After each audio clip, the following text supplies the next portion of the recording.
Hey guys, this is Alex from Cross Console Gaming, and just wanted to take today and talk to you guys about DC Universe Online. This is a game that's currently in beta, and they had just recently lifted the NDA. So the first thing you get thrown into when you get into DC Universe Online is the customization of it all. As you can see, my character is pretty customized at the moment, I would like to say. It's really something that I like looking at. Maybe not you guys. I could maybe lose the wings, but whatever.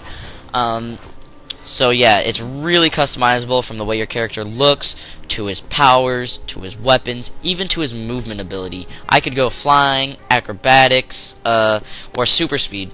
But that's not even all the customization there is. With flying, I know I can get like supersonic flight, or the ability to swoop down like a hawk onto my opponents. Things like that. Even you can customize your combat, like I use bows, but you can go long-range bows, which would be the obvious choice, or be like me and go melee bows and unlock all these different customization or combos customized for you. Like, say, I can knock someone in the air and shoot them up. I can hit them with my bow like a club. I can throw a handful of arrows at them. I mean, there's just so much customization in this game. It's really a lot to take in at first.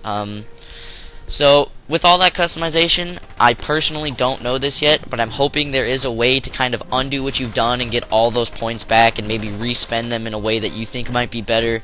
Because, again, I didn't really know what I was getting into when I first started spending all these points, but I am kind of happy with the way they're spent right now. And all of that really does affect the way that you quest. Like right now, as you can see, I'm doing part of the quest chain to get Bane's venom off of the streets because Batman's been having a problem with that apparently. So I'm sitting here and I'm taking the injectors away from people and I'm destroying canisters of it and so on. And the quests are really, really fun. They really give you a lot of thought and background into why you're doing it and what's going on. My comparison to this is going to be World of Warcraft, how the quests were kind of mindless. You were kind of just going through the motions, killing this many of these, turning in the quest, going back out again. This one, you really know why you're doing everything.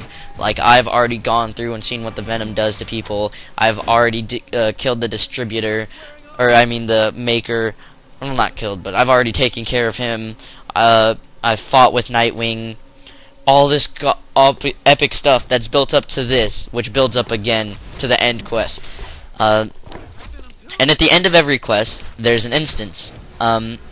These instances is kind of debatable to me, because I don't know if I just suck balls at this game, and I can't instance by myself because I get knocked out ridiculously fast, or if there's something that I spent wrong and I should have spent a talent here so I can instance by myself, or if they're really just tuned for more than one player.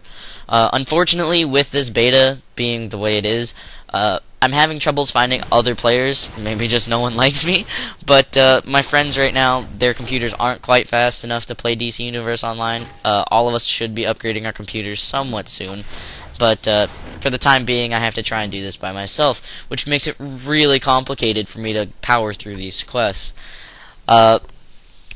So, again, back to if I talented wrong, the talent points are really going back to customization and the fact that right now I'm using sorcery, and I can go summon demon sorcery, or I can go healing sorcery.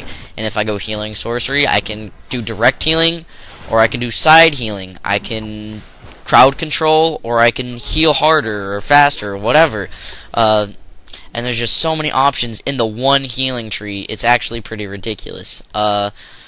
So, and then there's my bow. My bow, again, I've gone over a lot of the combos, but there's one that if my opponent's blocking, I can charge up an arrow, shoot it through, and still hit him, break the block, and then go on with my life. So, I mean, the combat is pretty fast-paced, and my computer's barely able to run this game, and it's barely able to fraps it, so, as you can see right now, this video is very laggy. But my thoughts so far on this game is that the combat, great. I really like the combat. It's a good change of pace from WoW. Questing is really great. It's one of the only games that the quest can actually entice me. Personally, I don't know about you guys. What else is there? The instances, still a toss-up for me. Again, I don't know if there's going to be like a looking for group system or an easier way to get a group, or if I just suck. customization is really awesome. As long as at some point in time I can kind of go back and undo the mistakes I might have made, because I'm only level 9, true, but I would hate to have to go back and go through everything again just because I misspent one talent point. And yes, they ask you, are you sure you want to do this? But you might figure out something else later on down the road. And it should probably cost money the same way it does to redo your talents in World of Warcraft. But still, I kind of want the ability to do that. So, all in all, this is a really good game. I do suggest it to a lot of you. It does have a monthly fee of $15 a month when it does go live. Right now this is the beta, so you don't have to pay for it. But to me, that fee seems like a small price to pay. Again, coming from World of Warcraft, I'm kind of used to it. Some of you might think that it should be free to play. To that I say, oh well, and have a good one.